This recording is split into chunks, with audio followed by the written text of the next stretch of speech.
Kalau ada negara yang membantu Ukraina dan negara yang membantu Ukraina itu punya senjata nuklir, misalnya Amerika bantu Ukraina, tapi nggak pakai senjata nuklir, lalu bantu Ukraina, maka Rusia akan langsung pakai perang nuklir. Dan tahu kalau perang nuklir terjadi itu antar benua. Ya, nggak cuma wilayah Eropa. Sekarang kita tenang sebodoh perang di sana gitu kan. Itu pasti pakai rudal kayak gitu-gitu ya. Tapi kalau udah nuklir, radiasi pencemarannya itu sudah dikatakan tidak tahu seberapa penduduk dunia itu akan hancur oleh perang nuklir. Nah, ini udah mulai genderang perangnya, udah mulai dikumandangkan oleh Putin ya, presiden Rusia. Siapapun negara yang punya nuklir lalu bantu Ukraina, itu berarti perang nuklir gitu. Nah, kita akan baca buat anak Tuhan yang kayak tadi ya, jangan takut ya, jangan dulu. Kita baca ayat-ayat pelindungan kita. Kita baca 2 Tesalonika 2 ayat 1 sampai 5, 2 Tesalonika 2 ayat 13 sampai 17 ya, bagian sebelah kanan saya dulu. 2, 3. Tentang kedatangan Tuhan kita Yesus Kristus dan terhimpunnya kita dengan Dia, kami minta kepadamu saudara-saudara, supaya kamu jangan lekas bingung dan gelisah, baik oleh ilham roh maupun oleh pemberitaan atau surat yang dikatakan dari kami seolah-olah hari Tuhan telah tiba. Janganlah kamu memberi dirimu disesatkan orang dengan cara yang bagaimanapun juga, sebab sebelum hari itu haruslah datang dahulu murtad, dan haruslah dinyatakan dahulu manusia durhaka yang harus binasa. Bagian tengah 2, 3. Yaitu lawan yang meninggikan diri di atas segala yang disebut atau yang disembah sebagai Allah.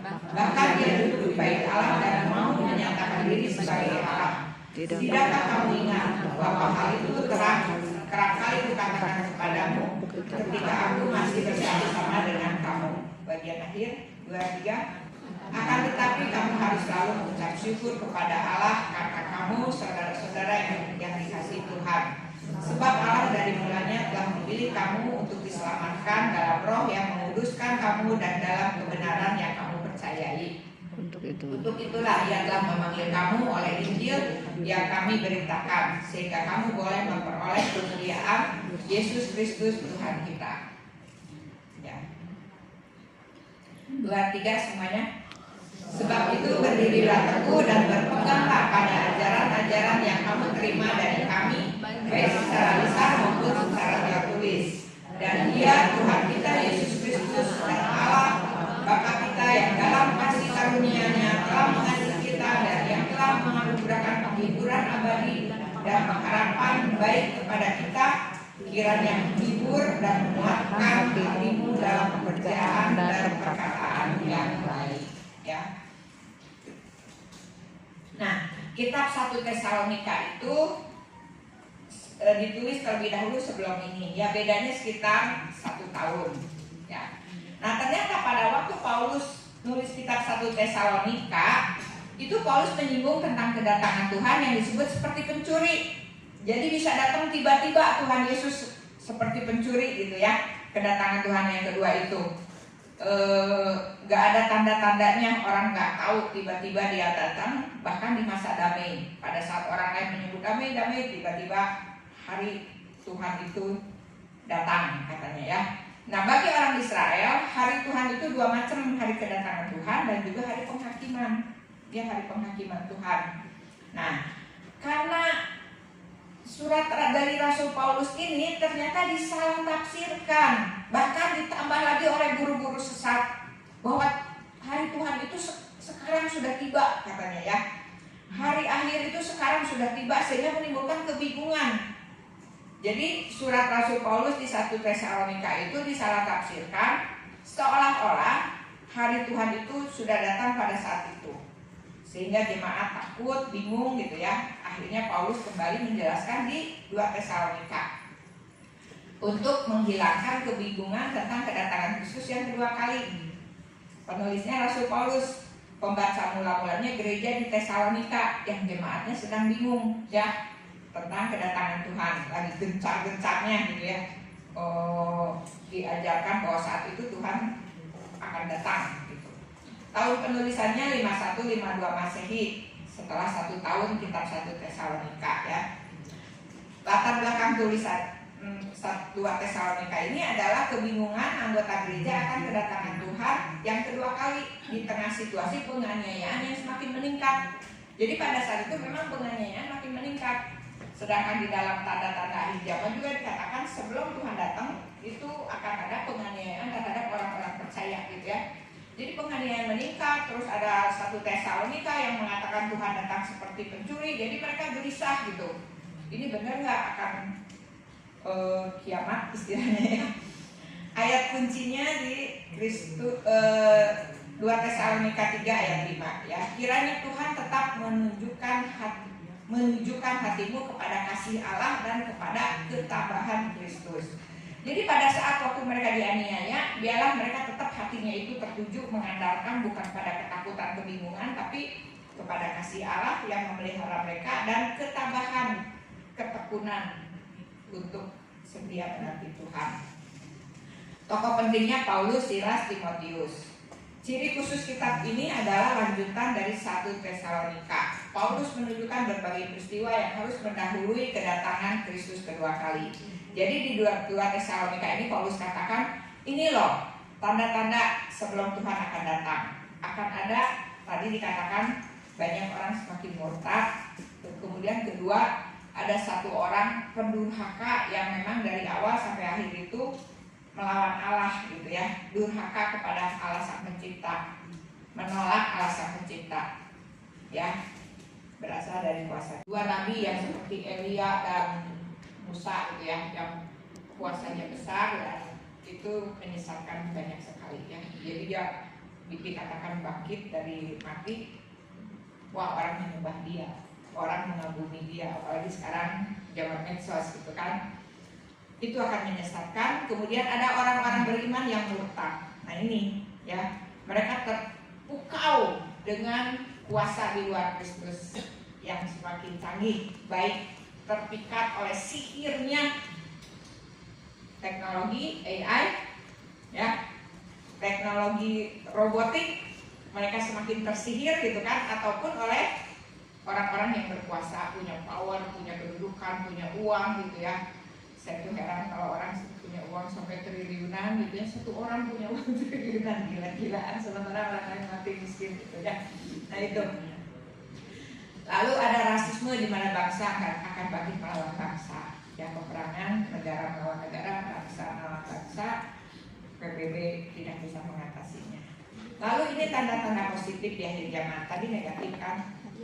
Pencurahan Roh Kudus itu terjadi sejak hari Pentakosta di Kisah Para Rasul dan sampai sekarang ya. Jadi Roh Kudus bukan lagi milik imam atau milik nabi. Kalau zaman Perjanjian Lama, Roh Kudus itu hanya milik imam dan nabi pada waktu mereka menjalankan tugas. Roh Kudus hinggap mengurapi mereka, tapi udahnya nggak bisa diam di dalam hati karena belum disucikan. Hati manusia belum disucikan, belum ditebus oleh darah Yesus. Jadi Roh Kudus nggak bisa tinggal di dalam hati manusia. Sesudah Yesus melakukan penyucian, mati dan bangkit gitu ya, penebusan dan penyucian, maka setiap orang percaya itu dicurahkan Roh Kudus bisa tinggal di dalam hati kita, bahkan bisa dipenuhi hidup kita ya. Itu terjadi pada waktu peristiwa Pentakosta. Injil Kerajaan Allah diberitakan kepada semua bangsa. Ini udah mencapai ya. Injil Kerajaan Allah itu udah mencapai, apalagi sekarang zaman medsos, di YouTube lah tinggal buka itu udah Injil itu banyak sekali ya, ajaran-ajaran Kristen itu banyak sekali. Penemuan kembali kebenaran pada umat Allah ya. Jadi orang percaya gereja Tuhan itu dipimpin oleh Roh Kudus untuk menemukan kebenaran-kebenaran mengenai kerajaan Allah. Restorasi gereja, ada pemulihan ya. Gereja diperbaharui oleh Tuhan, meskipun saat ini kita melihat gereja juga banyak menyimpang ya. Tapi ada pemulihannya. Doa Kristus untuk kesatuan gereja akan digenapi. Gereja lebih mengarah kepada oikumene ya. Kita berkolaborasi dengan gereja lain untuk menjadi satu tubuh Kristus. Gereja akan mengalami tuaian besar ya, sampai jumlah yang akan Tuhan inginkan masuk ke dalam kerajaan Allah hidup kekal itu genap, kata Tuhan. Tuhan si ular yang membuat manusia binasa dengan kasih Kristus ya. yang mau menyelamatkan. Itu terjadi terus sejak Adam Hawa jatuh dalam dosa, Kejadian 3 ayat 15. Tuhan berjanji itu akan ada pertempuran antara si iblis dan keturunan dari Hawa, yaitu Tuhan Yesus Mesias. Ya, itu akan terus perang sampai akhirnya ujungnya di akhir zaman. Ya, ujungnya itu di akhir zaman, di perang Harmagedon istilahnya. Di Israel itu yang peperangan akhir. Nah, tapi kita nggak usah takut karena Kristus sudah datang. Terang dunia sudah datang. Terang itu pasti menang. Terang nggak bisa kalah. Begitu terang datang, gelap hilang. Betul nggak? Ini gelap, kita matiin lampu. Begitu dinyalakan terang, gelap hilang kan? Gelap ada karena nggak ada terang. Nah, sekarang terang sudah datang.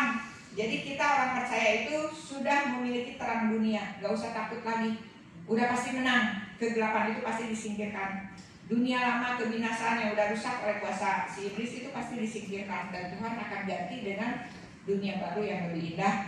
Tubuh kita pun akan diganti dengan tubuh baru yang lebih mulia dari tubuh ini. Ya, jadi kita lahir mungkin dengan wajah yang cantik, aduh lebarnya. Aduh lebarnya, nanti tubuh mulia lebih cantik dari ini ya. Tubuh muda nggak akan perlu kacamata, nggak akan perlu ganti lutut ya, beberapa teman kita nggak akan perlu ke dokter, nggak ada dokter, nggak perlu ya. Tubuh yang mulia yang hidup selama-lamanya, nggak ada lagi perkabungan, nggak ada lagi si duka dihapus, adanya si suka terus gitu ya. Itu luar biasa sekali ya, harapan hidup di dalam Kristus. Saya kadang-kadang melihat ya, kalau misalnya orang meninggal, ini Cimelia udah 100 kali lebih loh, dari akhir Mei sampai sekarang. Melia ya, Cimelia. Saya suka ngebayangin ya, kalau beberapa bulan di dalam kubur meninggal itu udah jadi apa gitu aja. Diakhirkan. Nah, nanti enggak ya, kalau kita sudah diberikan tubuh mulia tidak akan mengalami itu. Suka rasa masih penasaran, nggak bisa terima gitu ya, manusia kayak bisa mati itu rasanya nggak bisa terima gitu. Nah, kata firman Tuhan di dalam 2 Tesalonika ini, Paulus katakan, asal tahu garis besarnya ya, asal tahu tanda-tandanya. Udah, sesudah itu tidak ada satu orang pun yang akan tahu kapan Tuhan datang. Yang pasti kalau Tuhan datang, itu pasti semua tahu. Jangankan anak Tuhan, orang yang gak percaya Tuhan pun tahu. Ya, dikatakan Tuhan Yesus itu datang, itu seperti sinar kilat halilintar dari ujung bumi ke ujung bumi. Semua akan tahu itu Tuhan. Jadi kata Rasul Paulus, kalau ada orang mengatakan, Tuhan Yesus juga mengajarkan begitu ya. Di akhir zaman kalau ada orang mengatakan Tuhan Yesus sedang ada di Israel, Tuhan Yesus sedang ada di Iran, Tuhan Yesus sedang ada di mana, jangan kamu ke situ. Itu mah nggak benar. Ya pasti kalau Tuhan datang kedua kali, itu semua dunia akan tahu. Semua lidah akan bertelut, semua lidah akan mengaku, semua lutut akan bertelut bahwa Yesus itu Tuhan dengan sendirinya ya, karena melihatnya ilahi datang. Apalagi sekarang, kalau dulu mah mungkin pikir gimana ya Tuhan Yesus, ada yang tahu nggak akan datang di mana? Kedua kalinya akan datang di mana? Ya. Kalau dulu Tuhan Yesus dinubuatkan akan datang lahir di Bethlehem. Nah, itu kedatangan pertama, betul kan? Tepat di Bethlehem. Lalu Tuhan akan datang kedua kali, udah disebutkan juga nubuat ini di Alkitab.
baca-baca.